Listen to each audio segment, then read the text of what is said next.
Use headphones for a better experience.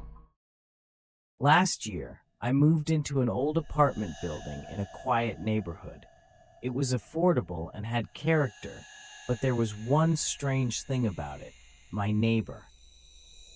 Mr. Wallace, the old man next door, had lived in the building for decades. He was polite but distant and never really left his apartment. Rumors floated around that he'd once had a wife who disappeared years ago. People said that he just wasn't right after she left. One night, shortly after I moved in, I ran into Mr. Wallace in the hallway. He seemed unusually talkative, mentioning how he had once loved entertaining guests in his apartment and how he missed those days. Then, as he started to walk away, he said something that sent a shiver down my spine. In a low voice, he muttered, "The walls have their own stories to tell. They keep everything, even the things we'd rather forget." The following nights, I began noticing strange sounds coming from his apartment. The floorboards creaked at odd hours, like someone was pacing, and I heard muffled voices as if he was talking to someone. But I never saw anyone enter or leave.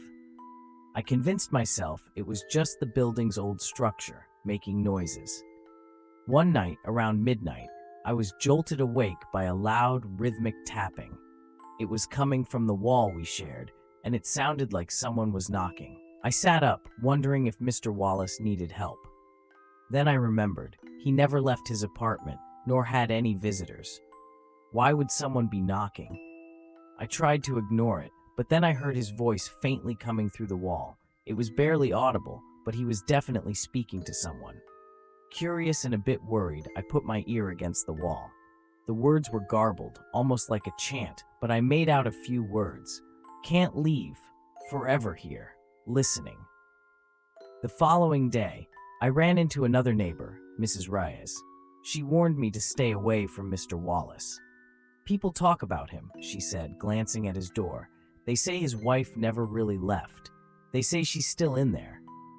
I laughed it off, telling myself it was just a story to scare the new tenant.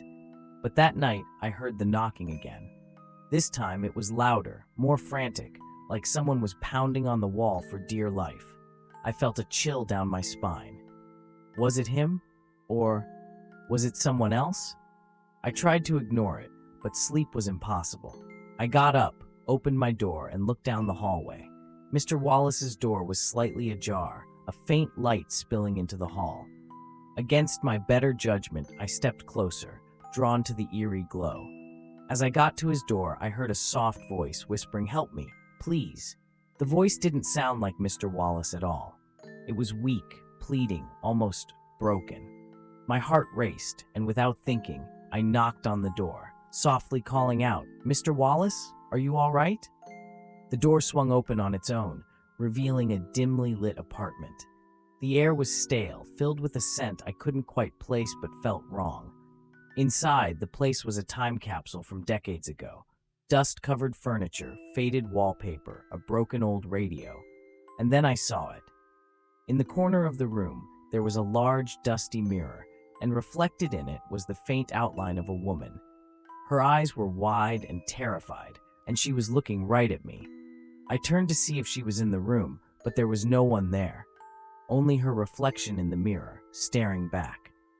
A shuffling sound pulled my gaze away, and there was Mr. Wallace, standing just behind the mirror, looking at me with a blank expression.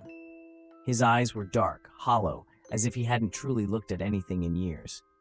He spoke softly, "She can't leave. She chose to stay with me. Forever." My blood turned cold. I backed away, murmuring, I should go." But he took a step closer, his voice barely a whisper. "She doesn't want to leave," he said, "and now neither can you." I ran out of his apartment, slamming the door behind me. Back in my own apartment, I locked my door and sat in the dark, trying to calm down. My heart was pounding, and I kept hearing that soft voice in my head, "Help me, please." The knocking continued, echoing through the walls as if it would never stop. The next day, I went to report what had happened to the building manager. He listened patiently, but seemed unfazed. When I finished, he said quietly, "You're not the first one to hear it. People who live next to him, they all say they hear her." He leaned in, his voice dropping to a whisper, "But no one ever sees her again." I packed up and moved out within the week. I left that building, that apartment, and I never looked back. But every now and then, when the room is quiet and I'm alone, I think I can still hear the faint knocking and a whisper like a distant echo, "Help me." What's the lesson here? Some people and places hold on to things that are better left undisturbed. Sometimes, curiosity isn't worth the price. There are doors you shouldn't open, questions you shouldn't ask, and walls that keep secrets we'll never understand. If you ever sense something isn't right, trust your instincts. Respect the silence, and remember, not everything wants to be found.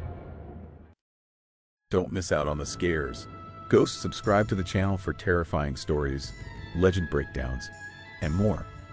Bell turn on notifications and experience horror like never before.